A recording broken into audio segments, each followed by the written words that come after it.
ಬಳ್ಳಾರಿ ಜಿಲ್ಲೆಯನ್ನು ಕೂಡಲೇ ಬರಪೀಡಿತ ಪ್ರದೇಶವೆಂದು ಘೋಷಿಸಿ ಬೆಳೆ ನಷ್ಟ ಅನುಭವಿಸಿದ ರೈತರಿಗೆ ಪ್ರತಿ ಎಕರೆಗೆ 50,000 ರೂಪಾಯಿ ಪರಿಹಾರ ನೀಡಬೇಕು. ಅಲ್ಲದೆ ರಾಜ್ಯ ಸರ್ಕಾರ ಬೆಳೆ ನಷ್ಟದ ಸಮಗ್ರ ಸಮೀಕ್ಷೆ ನಡೆಸಿ ತುರ್ತು ಪರಿಹಾರ ಘೋಷಿಸಬೇಕು ಎಂದು ಒತ್ತಾಯಿಸಿದರು. ಬಳ್ಳಾರಿ ಜಿಲ್ಲೆಯ ಹಳೆ ಜಿಲ್ಲಾಧಿಕಾರಿ ಕಚೇರಿ ಮುಂಭಾಗ ನಡೆದ ಈ ಅಹೋರಾತ್ರಿ ಧರಣಿ ಸೋಮವಾರ ಬೆಳಗ್ಗೆ ಆರಂಭವಾಗಿ ಮಂಗಳವಾರ ಬೆಳಗ್ಗೆವರೆಗೂ ನಡೆಯಿತು. ಪ್ರತಿಭಟನಾಕಾರರು ರಾಜ್ಯ ಸರ್ಕಾರದ ರೈತ ವಿರೋಧಿ ನೀತಿಗಳನ್ನು ಖಂಡಿಸಿ ಘೋಷಣೆಗಳನ್ನು ಕೂಗಿದರು.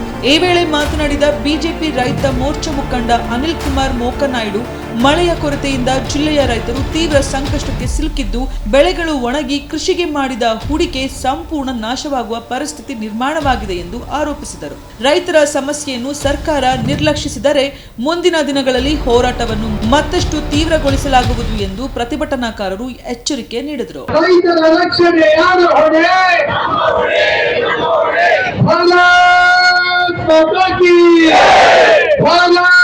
माता की धिक्कारा धिक्कारा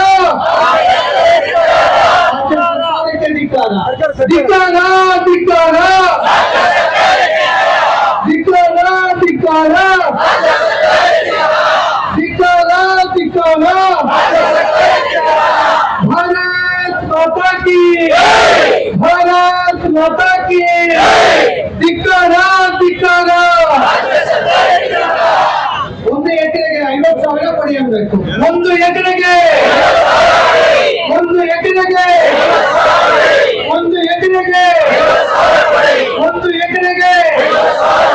ಭಾರತ್ ಮಾತಾ ಕಿ ಧಿಕ್ಕಾರ ಧಿಕ್ಕಾರ. ನಮ್ಮ ನೋಡಲಿರುವಂತಹ ಬಿಜೆಪಿ ಶಾಲಾ ಮತ್ತು ಪ್ರಿನ್ಸಿಪಲ್ ಎಂದು ಒಟ್ಟಿಗೆ ನೋಡಿ